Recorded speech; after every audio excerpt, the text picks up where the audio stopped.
नमस्कार दोस्तों, स्वागत है आपका अपने YouTube channel ITI technical course में। मैं आप लोगों को पढ़ाऊंगा फिटर टेट की थ्योरी। फिटर टेट का फर्स्ट ईयर का पहला चैप्टर ख़त्म हो चुका है। आज उसका MCQ हम करने वाले हैं।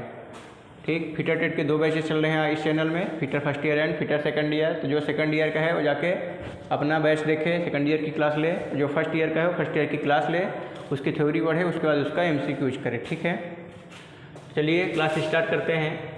आज है MCQ यानी बहुविकल्पी प्रश्न। जिस तरह आपके ITI एग्जाम में पूछा जा रहा है, MCQ जी पूछा जाता है, यानी विकल्प वाले ही क्वेश्चन आते हैं और कंपटीशन के एग्जाम में भी आते हैं। ठीक है, तो आज हम उसी की प्रैक्टिस करेंगे। फर्स्ट चैप्टर का ही MCQ, कन्फ्यूज नहीं होना है। पूरे चैप्टर्स का नहीं है, केवल ये फर्स्ट चैप्टर का है। ठीक है, जो भी थ्योरी पढ़ा होगा, इसके पहले 4-5 क्लासेस चली हैं थ्योरी की, वो इसको जरूर कर लेगा। ठीक, चलिए स्टार्ट करते हैं आज की। पहला प्रश्न है आज, निम्न में से कौन सा दुर्घटना को टालने का सर्वोच्च उपाय है? यानी दुर्घटना ना हो तो हमें क्या करना चाहिए? ठीक है, सबसे अच्छा तरीका कौन सा है कि दुर्घटना ना हो? ये आपके सामने 4 विकल्प हैं, इनमें से कौन सा विकल्प सही होगा? कुशल कारीगर के समान कार्य करना। ठीक, फिर ऑप्शन नंबर बी है मशीन जब्त तथा कार्य क्षेत्र से संबंधित सावधानियों का पालन करना। तीसरा ऑप्शन है आपके सामने सुरक्षा उपकरणों का उपयोग करना। और चौथा है उपरोक्त सभी। इसमें क्या पूछा गया है? सर्वोच्च उपाय यानी सबसे अच्छा उपाय, सबसे अच्छा तरीका क्या हो सकता है कि दुर्घटना ना हो। ठीक है, तो उसके लिए आपका ऑप्शन नंबर भी सही होगा कि मशीन जब्त तथा कार्य क्षेत्र से संबंधित सावधानियों का पालन करना। तो यानी मशीन जब्त तथा कार्य क्षेत्र, यानी हमको अपनी भी सुरक्षा करनी है और मशीन और जाप की भी सुरक्षा करनी है। यानी हर तरह की सावधानी यदि अपनाएंगे हम तो दुर्घटना नहीं होगी। तो आपका ऑप्शन नंबर भी सर्वोच्च उपाय होगा। उपाय और भी है, लेकिन सबसे अच्छा उपाय यही होता है। ठीक, अगला प्रश्न है हमारा, अनियंत्रित व दुखद परिणाम वाली अनजाने में हुई घटना को क्या कहते हैं? ठीक है, अनियंत्रित मतलब जो हमारे कंट्रोल में ना हो, और दुखद जो हमको दुख देती है वो दुखद होती है, यानी जो हमको कष्ट दे, ठीक, वो दुखद हो गई। तो ऐसी घटनाएं जो अनियंत्रित होती हैं, हमारे यानी हमारे नियंत्रण में नहीं होती हैं और हमको कष्ट पहुंचाती हैं, उन घटनाओं को हम क्या कहते हैं? सभी लोग जानते होंगे, ऐसी घटनाओं को हम क्या कहते हैं? ऑप्शन नंबर ए दुर्घटना कहते हैं। ठीक है, घटना में कोई भी घटना हो सकती है, अच्छी घटना भी हो सकती है और बुरी घटना भी हो सकती है। ठीक है, तो घटना नहीं होगा, दुर्घटना होगा। घटना अच्छी भी होती है और बुरी भी होती है। तो ये बुरी जो घटना होती है, बुरी घटना मतलब जो हमको कष्ट दे, जो हम नहीं चाहते हैं वो फिर भी हो जाती है, वो बुरी घटना है। और बुरी घटनाओं को हम बोलते हैं दुर्घटना। ठीक है, तो इसका ऑप्शन नंबर ए होगा। फिर हमारा प्रश्न नंबर 3 है, ये क्या बोल रहा है? निम्न में से कौन सी घटना दुर्घटना नहीं है? इसमें क्या पूछा गया है? ऐसी कौन सी घटना है जो दुर्घटना नहीं मानी जाएगी? ठीक, इसमें आपके यहाँ सामने 4 ऑप्शन हैं। हाथ से हथौड़ा छूटकर सामने खड़े व्यक्ति को लगना। यदि आप हैमरिंग कर रहे हो, हाथ से हथौड़ा चला रहे हो और आपके हाथ से धोखे से छूट जाए और सामने वाले को लग जाए, तो ये दुर्घटना है कि नहीं है? है। क्यों? क्योंकि सामने वाले को चोटिल कर दी है। हम तो नहीं चाहते थे, ना ही वही ना सामने वाला व्यक्ति चाहता था कि हमको चोट लगे। ये हमारी अनचाही है, अनैच्छिक है, यानी इसको हम चाहते नहीं थे और हमको कष्ट भी देगी। ठीक है, तो क्या हुई? दुर्घटना हुई। हम चाहते भी नहीं थे, हमारे नियंत्रण में भी नहीं थी और हमको कष्ट भी दे रही है, तो क्या हुई? ये दुर्घटना हुई। लेकिन आपसे पूछा क्या है, ऐसी घटना कौन सी है जिसमें जो दुर्घटना नहीं है? दुर्घटना है नहीं पूछा गया है, दुर्घटना नहीं है पूछा गया है, तो ये तो दुर्घटना है, तो मतलब ये ऑप्शन नहीं होगा। फिर है हमारा अचानक हेक्सा ब्लेड टूटने से उंगलियों में चोट लगना। हेक्सा ब्लेड अचानक टूट गई। हेक्सा ब्लेड क्या होती है? हेक्सा क्या होती है? हम हेक्सा वाले चैप्टर में पढ़ेंगे। ठीक, तो हेक्सा ब्लेड टूट के हाथ में लग गई है, ये उंगली हमारी थोड़ी बहुत कट गई है, तो क्या है? दुर्घटना है। क्यों दुर्घटना है? क्योंकि हम तो नहीं चाहते कि हमारी उंगली कटे।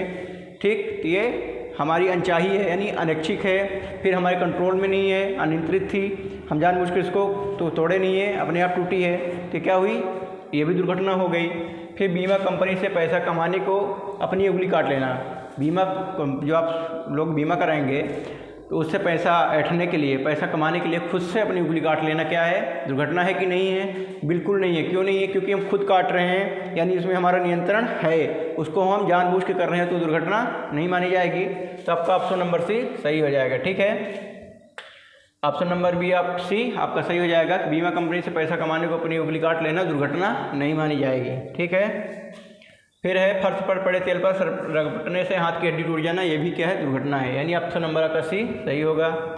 फिर प्रश्न नंबर 4 है, निम्न में से कौन सा दुर्घटना का कारण नहीं है। अब इसमें क्या पूछा गया है, दुर्घटना का कारण नहीं है, दुर्घटना का कारण है नहीं पूछा गया है, दुर्घटना का कारण नहीं है पूछा गया है। ठीक है, तो कार्य में रुचि ना होना, कार्य में यदि हमारी रुचि नहीं होगी तो दुर्घटना हो जाएगी, मतलब ये दुर्घटना का कारण है। पूछा क्या गया है, दुर्घटना का कारण नहीं है। ठीक, तो ये तो दुर्घटना का कारण हो गया। अधिक फुर्तीला होना, ठीक, इसको भी छोड़ते हैं। फिर अगला है हमारा अधिक उत्सुक होना। ठीक है, यदि हम ज़्यादा उत्सुक हैं तो क्या करेंगे, तरह तरह की मशीनें चलाने की कोशिश करेंगे, तो उससे क्या होगा, हमको दुर्घटना होगी। उत्सुकता क्या है, उसके कारण हम क्या गलतियाँ करते हैं, हम सब आपको थ्योरी में पढ़ा दिए हैं।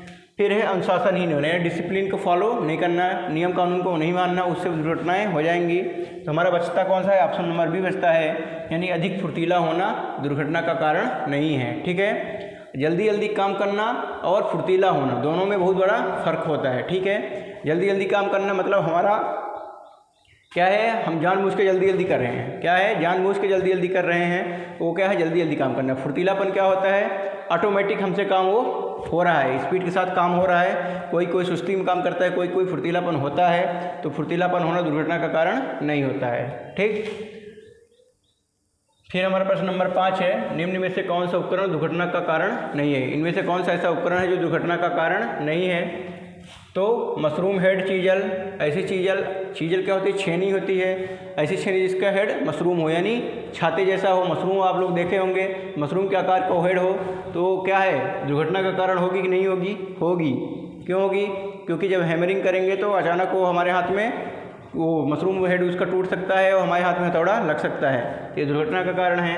फिर फैले मुंह का स्पैनर, यानी ऐसा स्पैनर जिसका मुंह फैल गया हो, ठीक है, वो भी दुर्घटना का कारण है। फिर घिसा हुआ बैरनर कैलिपर और टाइट कसा आरी का ब्लेड। ठीक है, यदि हम आरी का ब्लेड ज़्यादा टाइट कर देंगे तो ब्लेड टूटेगी, कन्फर्म है टूटेगी, और टूटेगी तो हमको चोटिल करेगी, तो ये भी दुर्घटना का कारण है। हमारा बचता है ऑप्शन नंबर सी कि घिसा हुआ बैरनियर कैलिपर। घिसे हुए बैरनियर कैलिपर के यदि हम यूज़ करेंगे तो हम चोटिल नहीं होंगे, हमको दुर्घटना का कारण ये नहीं है। क्यों, क्योंकि ये हमको चोटिल नहीं करेगा। ये अलग बात है कि हमारा माप अशुद्ध होगा, गलत तरीके से माप ले रहे हैं, हमारा जाप सही नहीं बनेगा, वो सब अलग बातें हैं, लेकिन दुर्घटना तो नहीं होगी, यानी हमको कोई भी चोट नहीं होगी, चोट नहीं पहुंचेगी। इसका मतलब ये हुआ कि ऑप्शन नंबर सी घिसा हुआ बैरनियर कैलिपर से हमको दुर्घटना का कारण नहीं है। ठीक है, फिर है आपका प्रश्न नंबर 6, औद्योगिक दुर्घटनाओं का मुख्य कारण है। औद्योगिक दुर्घटनाओं का यानी फैक्ट्रीज में जो दुर्घटनाएं हो रही हैं उसका मुख्य कारण क्या है। ठीक, असावधानी, असुरक्षित हस्त औजार, असुरक्षित लेआउट या ये सभी। ठीक है, आपके पास 4 ऑप्शन है, जिसमें 3 अलग अलग ऑप्शन है, चौथे में क्या वो अलग है, ये सभी। तो जो भी फैक्ट्री में कंपनियों में दुर्घटनाएं हो रही हैं उसका मुख्य रीजन क्या है, मेन कारण क्या है। ठीक है, इसके बारे में पूछा गया है कि यदि हम असावधानी रखेंगे तो भी दुर्घटना होगी, श्योर है। फिर उसके बाद असुरक्षित हस्त औजार, यानी जो भी हम टूल्स यूज कर रहे हैं असुरक्षित है, यानी टूटी हुई ब्लेड यूज कर रहे हैं, बिना हैंडल की जो फाइल यूज कर रहे हैं, और टूटे हुए हैंडल्स के साथ हैमर यूज कर रहे हैं, इससे क्या होगी, दुर्घटना होगी।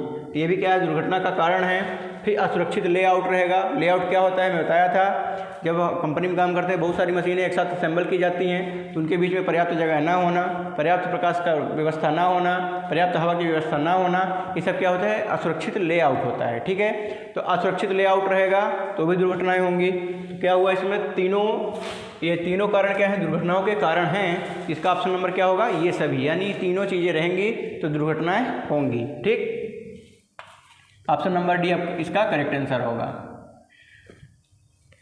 फिर है, कार्यशाला में डीसी से अधिक वोल्टेज दुर्घटना का कारण बन जाता है। यानी इसमें क्या पूछा गया है आपसे कि कितने वोल्टेज से अधिक डीसी करंट होगा।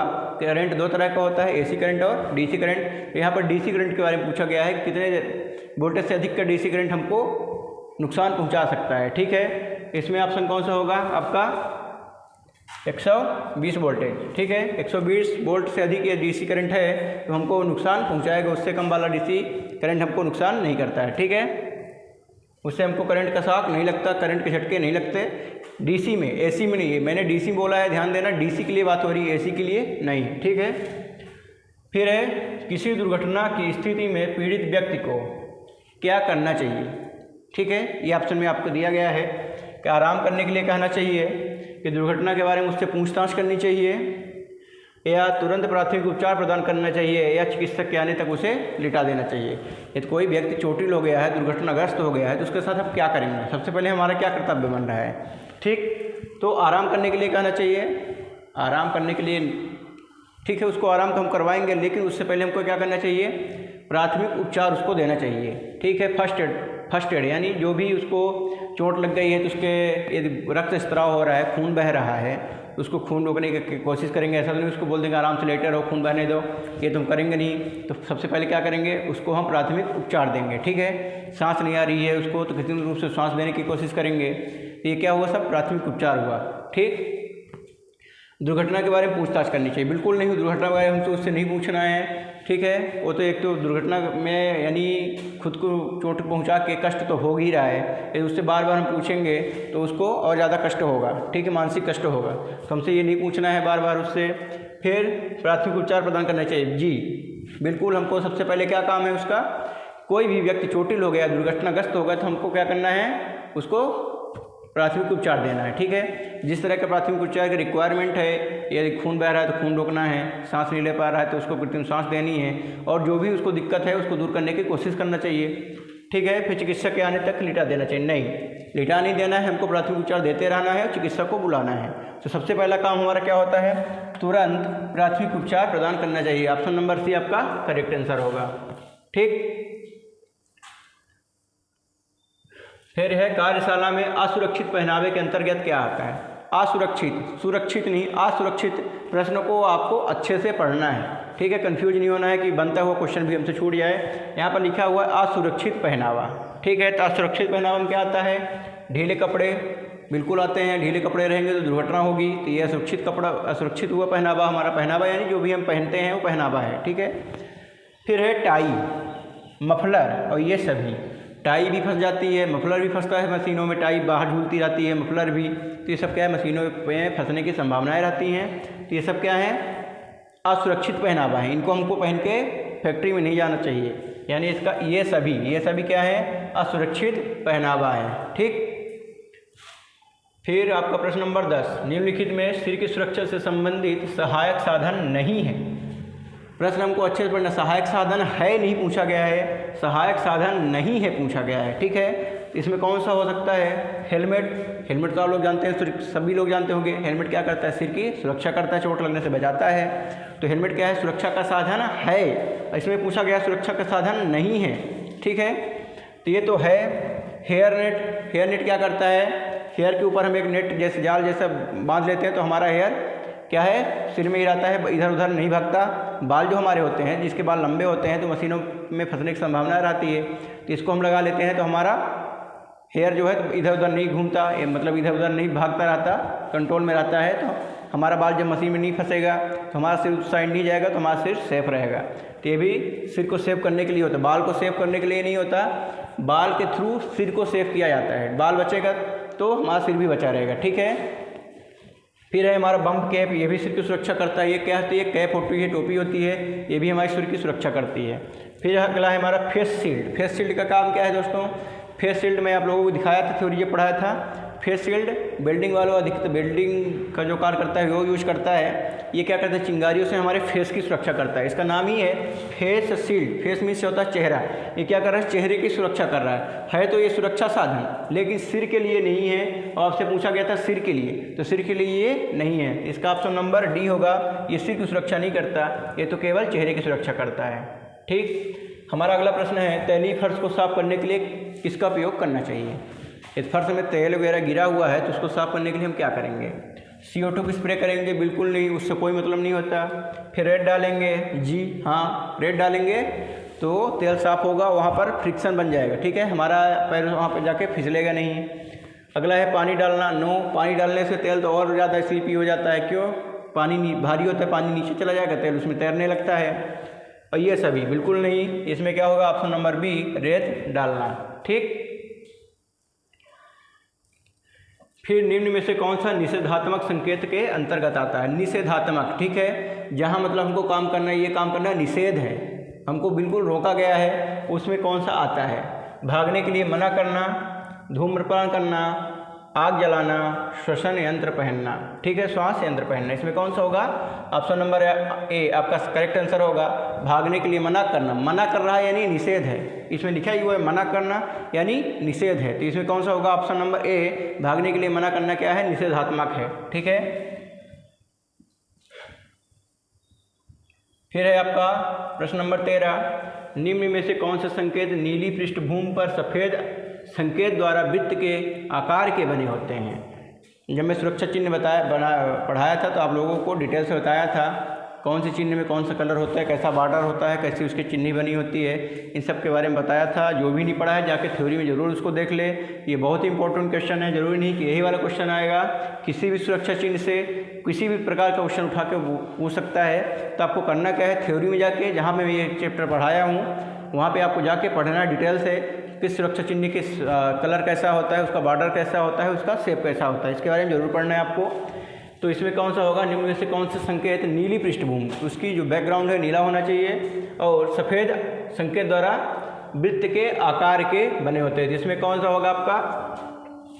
फर्स्ट ऑप्शन नंबर ए ही सही होगा, अनिवार्य संकेत यानी मैंडेटरी। इसमें क्या होता है, हमारी जो बैकग्राउंड है नीला होता है और जो हमारी आकृति बनी होती है वो सफ़ेद कलर से बनी होती है और इसका शेप कैसा होता है? राउंड शेप में होता है। ठीक, इस चेतावनी संकेत में क्या होता है? इसमें इसका शेप तो सबसे पहले इसका शेप ही ट्रायंगुलर होता है। कैसा होता है? त्रिभुज के जैसा होता है। इसका बैकग्राउंड जैसा कैसा होता है? येलो होता है और जो चिन्ह होती है वो काले कलर से बनी होती है। फिर हमारा निषेधात्मक है, इसमें क्या होता है? ये इसका जो बॉर्डर होता है इसका एक जो क्रॉस लाइन होती है लाल कलर की होती है, इसको देखते हैं जान जाएंगे कि ये निषेधात्मक है। इसका भी चिन्ह है वो काले कलर से बना होता है। और फिर ये लास्ट है हमारा सूचनात्मक। ये कैसा होता है? ये सफ़ेद में लाल पट्टी से बना, इसका चिन्ह लाल से बना होता है, बैकग्राउंड वाइट होता है और किसी किसी का बैकग्राउंड ग्रीन भी होता है और जहाँ बैकग्राउंड ग्रीन होगा वहाँ उसका चिन्ह वाइट से बना होगा। ठीक, तो इसका ऑप्शन नंबर क्या? अनिवार्य संकेत यानी मैंडेटरी वाला सही होगा। ठीक है, ये जाके आप लोग थ्योरी में जरूर पढ़िएगा, ये बहुत ही इंपॉर्टेंट मैं आप लोगों को बार बार बोल रहा हूँ। फिर निम्न में से कौन सा सुरक्षा संकेत का प्रकार नहीं है? इसमें ऐसा कौन है जो सुरक्षा संकेत का प्रकार ही नहीं? तो आप लोगों को मैं 4 प्रकार का पढ़ाया था। एक पहला निषेधात्मक, फिर अनिवार्य और फिर चेतावनी और एक पढ़ाया था सूचना। ठीक है, इसमें निषेधात्मक भी है, चेतावनी भी है और सूचना भी है। ये पता नहीं कहाँ से आ गया है, मतलब ये क्या है? उपयुक्त संकेत, ये किसी भी प्रकार का सुरक्षात्मक संकेत नहीं है। ठीक है, फिर एक चित्र आपको दिखाया गया है, इसमें पूछा गया है कि इसमें से क्या दर्शाया गया है, किस प्रकृति का सुरक्षा संकेत यहाँ पर दर्शाया गया है। ये आपको दिख रहा होगा, ये ट्रायंगल शेप का है, ये ट्रायंगुलर शेप का है यानी त्रिभुज के आकार का है। इसमें एक आदमी फोर्कलिफ्ट, एक गाड़ी आती है उसमें बैठा हुआ है। ठीक है, तो ये क्या है? जो यदि आपको तिकोना दिख गया है तो सीधा आप चले जाइए वार्निंग में, यानी चेतावनी आपको मिल रही है। ठीक है, तो क्या होगा? चेतावनी होगा। ठीक, चेतावनी के लिए तो कुछ ही नहीं देखना, केवल तिकोना देखना है, तिकोना है, त्रिभुज है तो चेतावनी है। ये आपका ऑप्शन नंबर सी सही हो जाएगा, चेतावनी होगा। ठीक है,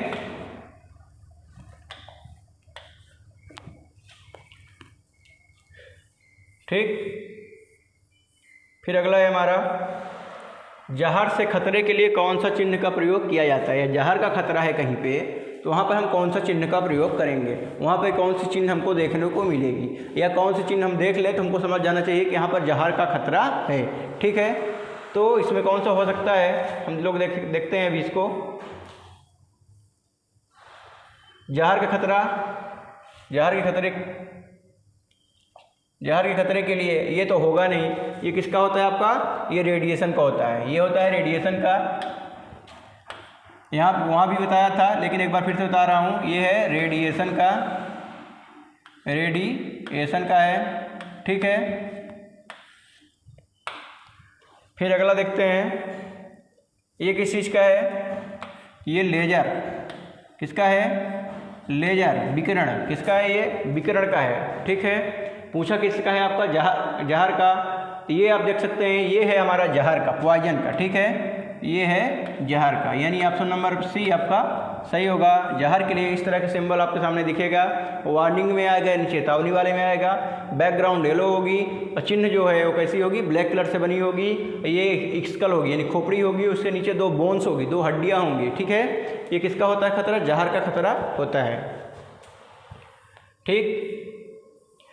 फिर निम्न में से कौन सा चित्र विकिरण से खतरे को दर्शाता है, ये लो इसमें पूछा गया विकिरण से खतरा, ठीक है। आप लोगों को मैं बार बार बोल रहा हूँ, सुरक्षा चिन्ह को ध्यान से पढ़ना है, उनका बैकग्राउंड कलर शेप याद करना है, उसके अतिरिक्त कुछ इम्पोर्टेंट सुरक्षा चिन्ह भी याद करने, जैसे खतरा के लिए, रेडिएशन जहर के लिए, इलेक्ट्रिक शॉक के लिए, विकिरण के लिए, मेडिकल के लिए, ठीक है, दौड़ने के लिए, पैदल ना चलने के लिए, इन सब के लिए, आग ना जलाने के लिए, स्मोकिंग ना करने के लिए, इन सब के बारे में पढ़ना है, ठीक है। ये तो हो गया। इस देख के कोई भी जान जाएगा यहाँ पर आग लगी हुई है, ये तो आग के लिए है कि यहाँ पर आग हमको नहीं जलानी है, आग है मतलब आगे क्या है, आग है तो हमको संभल के चलना है। ये बता ही चुका हूँ, रेडिएशन है, इसको मैं बताया था विकिरण, क्या, लेजर, ठीक है। ठीक है, किसका चिन्ह है, ये लेजर का चिन्ह है। ऑप्शन नंबर आपका सी सही होगा, विकिरण के लिए हम इसका उपयोग करते हैं, ठीक है। ये आग 2 बार हो गया है, ये नहीं होगा, ऑप्शन नंबर सी सही है। फिर है चेतावनी संकेत किस आकार के होते हैं। चेतावनी मतलब वही वार्निंग कैसा होता है, बार बार बता रहा हूँ, वार्निंग तिकोना होता है। कैसा होता है, तिकोना मतलब ट्रायंगुलर मतलब त्रिभुजाकार, ठीक है। त्रिभुज कैसा होता है, आपके पराठे जैसा, ठीक। तो ये आपका ऑप्शन नंबर बी होगा। वार्निंग कैसा होता है, त्रिभुजाकार होता है, शेप उसका त्रिभुजाकार, रंग ठीक है, उसका बैकग्राउंड येलो होता है, लेकिन शेप यानी उसका आकृति त्रिभुज के आकार की होती है। फिर है चित्र में प्रदर्शित चेतावनी संकेत क्या दर्शाता है। यहाँ पर चित्र छूट गया है, ठीक है, इसको हम अगले दिन करा देंगे। यहाँ पर चित्र छूट गया है तो आप कैसे बता सकते हैं, बिना चित्र देखे हम कैसे बता सकते हैं कि इसमें कौन सा संकेत है। इसको हम नेक्स्ट क्लास में करवा देंगे ये प्रश्न, ठीक है। फिर अगला प्रश्न हमारा, निम्न में से कौन सा चेतावनी निर्देश नहीं है, ठीक है। आँखों की, अच्छा 1 मिनट, यहाँ पर चित्र हमको चित्र में, हाँ ठीक है। निम्न में से कौन सा चेतावनी निर्देश नहीं है, इसमें से कौन सा चेतावनी निर्देश नहीं है। आँखों की सुरक्षा करें, प्राथमिक चिकित्सा उपलब्ध है, रेसिपरेटर का प्रयोग करें और विस्फोट होने का खतरा। इसमें से ऐसा कौन सा चिन्ह है जो चेतावनी हमको नहीं दे रहा है, वार्निंग हमको नहीं दे रहा है। तो सब लोग देख के जान के होंगे, प्राथमिक चिकित्सा ये क्या है, हमारा सूचनात्मक है, हमको सूचना दी जा रही है कि आगे क्या है, हॉस्पिटल है या फर्स्ट एड की सामान रखा हुआ है, ठीक है। ये हमारा सूचनात्मक हो गया। बाकी तीनों क्या है, चेतावनी हमको दे रहे हैं, वार्निंग दे रहे हैं, ठीक। फिर है हमारा प्रश्न नंबर 21, चिकित्सक के आने से पूर्व दुर्घटनाग्रस्त व्यक्ति को दी जाने वाली चिकित्सा कहलाती है। यानी डॉक्टर के आने से पहले जो चिकित्सा दी जाती है घायल व्यक्ति को, जो हम लोग देते हैं आमतौर पर, यदि कोई व्यक्ति घायल हो गया तो सबसे पहले हम लोग उसको प्राथमिक चिकित्सा ही देते हैं, ठीक है। तो वही पूछा जा रहा है, दुर्घटना के चिकित्सक के आने के पूरे, डॉक्टर के आने से पहले जो हम उसको चिकित्सा देते हैं उसे क्या बोलते हैं, फर्स्ट एड बोला जाता है, यानी प्राथमिक चिकित्सा बोला जाता है, ठीक है। ऑप्शन नंबर डी आपका करेक्ट आंसर होगा, ठीक। फिर है हमारा फर्स्ट एड बॉक्स को उचित प्रकार से सुसज्जित एवं बिंदी डॉट रखना चाहिए, ठीक है। यानी फर्स्ट एड बॉक्स को हमको सुसज्जित मतलब क्या हुआ, उसका मेकअप करके नहीं रखना है। सुसज्जित का मतलब होता है फर्स्ट एड बॉक्स में जितने भी सामान होने चाहिए, जो भी दवाइयाँ होनी चाहिए, ठीक है, पट्टी हो गया, टिंचर हो गया, आयोडीन हो गया, डिटॉल हो गया, जो भी है वो सब कुछ होना चाहिए। सुसज्जित का मतलब यही है, उसके अंदर जो भी सामान है होता है वो होना चाहिए। उसके अलावा उसको हमको रखना कहाँ, ये पूछा गया है कि फर्स्ट एड बॉक्स को हमको, ठीक है, फर्स्ट एड बॉक्स बना लिए, उसमें सभी सामान रख दिए, लेकिन फर्स्ट एड बॉक्स को रखना कहाँ है, इसके बारे में पूछा गया है। तो महत्वपूर्ण स्थान पर बिल्कुल नहीं, महत्वपूर्ण स्थान पर बिल्कुल नहीं, मशीनी के क्षेत्र में बिल्कुल नहीं, फिर आसानी से अभिगम स्थान पर, इसका मतलब होता है ऐसे स्थान पर जहाँ पर हम आसानी से पहुँच सकें, ठीक है। ऐसा नहीं कि हम उसको कहीं ऐसी जगह रख दें कि जब व्यक्ति चोटिल हो जाए तो हमको फर्स्ट एड बॉक्स ढूंढने में 1 घंटा लग जाए, या इतना दूर रख दें उस तक हमको पहुँचने में बहुत समय चला जाए। तो हमको फर्स्ट एड बॉक्स कहाँ रखनी है, आसानी से जहाँ तक हम पहुँच सकें, ठीक है, जल्दी से जल्दी और आसान से जल्दी कम से कम समय में हम पहुंच सकें, वहाँ पर हमको फर्स्ट एड बॉक्स रखनी है। यानी ऑप्शन नंबर आपका सी सही होगा। आसानी से अभिगम मतलब जहाँ हम जा सकते हैं, आसानी जहाँ जा सकते हैं उस स्थान पर रखना है। ठीक, फिर है बेहोश मिले व्यक्ति के साथ आप कैसा व्यवहार करेंगे। आज कोई व्यक्ति बेहोश के हालत में आपको मिला है, ठीक है, तो उसके साथ आप कैसा व्यवहार करेंगे। ठीक है, आपकी पहली प्रतिक्रिया क्या होगी। तुरंत डॉक्टर के पास ले जाएंगे, या कि देखेंगे सांस चल रही है नहीं, कि मुंह पर पानी के छींटे देंगे, कि कपड़े ढीले करेंगे। क्या करेंगे, सबसे पहले हम देखेंगे उसकी सांसें चल रही हैं कि नहीं। ठीक है, सबसे पहले हमको देखना है उसकी सांसें चल रही हैं कि नहीं। ऑप्शन नंबर बी, सबसे पहले हमको यही काम करना है, उसकी सांसें चल रही हैं कि नहीं। ये चल रही हैं तो उसके बाद अगली प्रोसेस करेंगे, नहीं चल रही तो उसको हम कृत्रिम सांस देना प्रारंभ करेंगे। ठीक है, फिर है हमारा बेसिक लाइफ स्पॉट में सम्मिलित प्रक्रिया निम्न में से कौन सी है। बेसिक लाइफ स्पॉट, ठीक है, इसमें वायु मार्ग को साफ करना, सांस पुनः चालू करना, दिल में धड़कन पुनः चालू करना और उपरोक्त सही। ठीक है, बेसिक लाइफ स्पॉट यानी लाइफ स्पॉट का मतलब ये है ऐसी क्रियाएं जो लाइफ को बचा सकें। ठीक है, चोट वगैरह लगेगी तो रक्त स्राव बहेगा, रक्त निकलेगा, लेकिन यदि बहुत ज़्यादा नहीं निकलता तो जान हमारी नहीं जाएगी, बच जाएगी। ठीक है, लेकिन यदि सांस लेने में कोई दिक्कत हो रही है तो हमारी जान जा सकती है। तो जो सांस से संबंधित दिक्कतें होती हैं उस किसमें आती हैं, बेसिक लाइफ स्पॉट में आती हैं। तो इसमें सबसे पहले हमको क्या करना है, वायु मार्ग साफ करना है, यानी हवा के आने जाने का मार्ग साफ करना है बिल्कुल।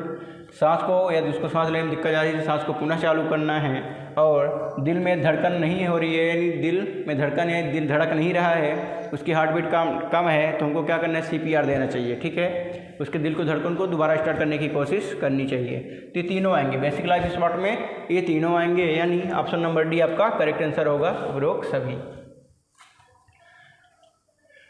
फिर है वायुमंडल से मस्तिष्क और शरीर की विभिन्न कोशिकाओं तक ऑक्सीजन पहुंचाने के लिए शरीर में कौन सी महत्वपूर्ण क्रिया होती है। ठीक है, वायुमंडल से जैसे हम ऑक्सीजन तो ले लिए, उस ऑक्सीजन को मस्तिष्क और शरीर के विभिन्न भागों तक पहुंचाने के लिए, शरीर के विभिन्न भाग मतलब हाथ, पैर, फेफड़ा, दिल, पेट, आंत, सब तक पहुँचाने के लिए सबसे महत्वपूर्ण प्रक्रिया कौन सी होती है, सबसे महत्वपूर्ण क्रिया कौन सी होती है। तो उसमें है श्वसन क्रिया और रक्त परिसंचरण क्रिया। क्या होता है, श्वसन क्रिया क्या होती है और रक्त परिसंचरण क्रिया। श्वसन क्रिया जब हम सांस लेते हैं, ठीक है, तो सांस कहाँ जाती है, हमारे फेफड़ों तक जाती है। ठीक, और फेफड़े के आगे क्या होता है, फेफड़ों के आगे ऑक्सीजन ब्लड के थ्रू जाती है पूरे शरीर में। ठीक है, डायरेक्ट ऑक्सीजन फेफड़ों तक जाती है, फिर फेफड़ों से ऑक्सीजन पूरे शरीर में ले जाना है तो किसके थ्रू जाएगी, ब्लड के थ्रू जाएगी, ब्लड के साथ, खून के साथ मिलके जाती है।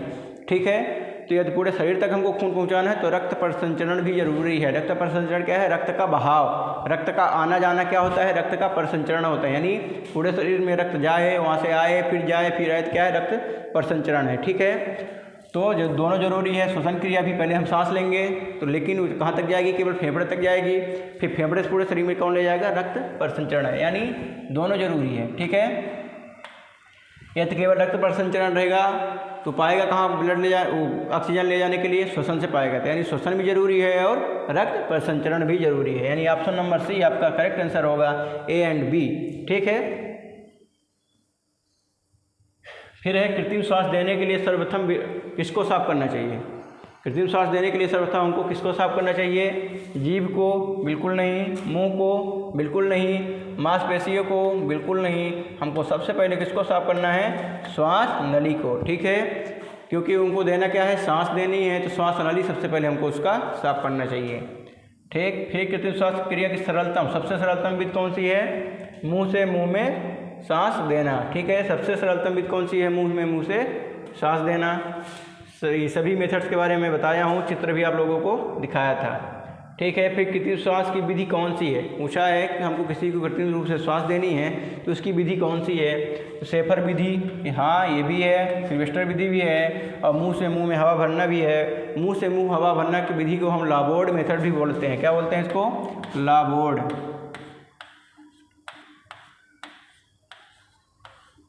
लाबोर्ड विधि भी बोला जाता है इसको। ठीक है,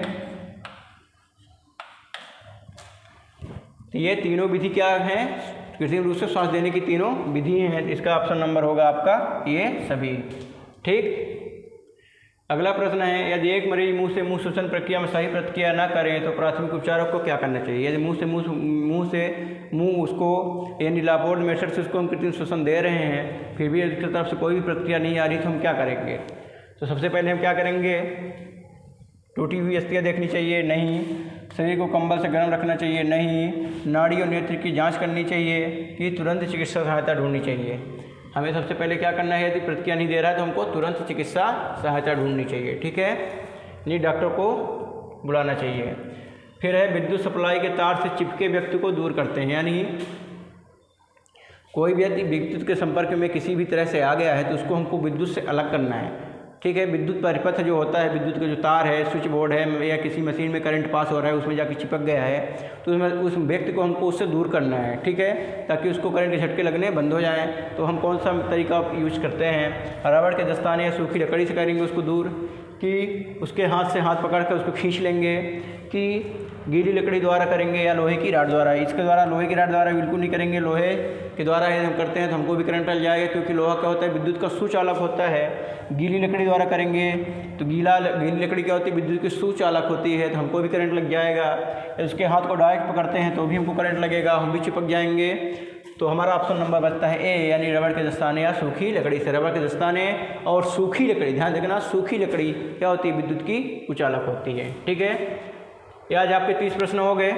अभी और भी प्रश्न हैं जो मैं आप लोगों को कराऊंगा अगली क्लास में। आज के लिए 30 प्रश्न काफ़ी है, आप लोग इसको देखिए, प्रैक्टिस करिए, और इसी तरह के जिससे सुरक्षा चिन्ह वगैरह हो गया तो उसको जाकर थ्योरी में पढ़िए, और सभी सुरक्षा चिन्हों को ध्यान से पढ़िए। कोई भी सुरक्षा चिन्ह उठा सकता है, मैं यहाँ पर 3-4 उठाया था, वो 3-4 नहीं, कोई भी जितना मैं पढ़ाया हूँ उसमें से कोई भी एक उठा सकता है, उससे उसके बारे में पूछ सकता है, ठीक है। तो आपको उन सभी को पढ़ना है, ठीक।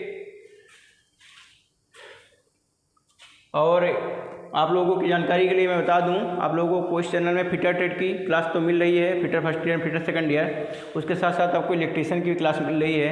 इलेक्ट्रीशियन के भी 2 बैच मिल रहे हैं, इलेक्ट्रीशियन फर्स्ट ईयर और इलेक्ट्रीशियन सेकंड ईयर, और आपको बिल्डर की भी क्लास मिल रही है। इसके अलावा कुछ ही समय में आप लोगों को आपके ट्रेड से संबंधित जो और भी विषय हैं, जैसे वर्कशॉप कैलकुलेशन आपकी हो गई, इंजीनियरिंग ड्राइंग हो गई और एम्प्लॉयबिलिटी स्किल हो गई, उसकी भी क्लासेस कुछ ही दिनों में आप लोगों को मिले लेंगे, ठीक है।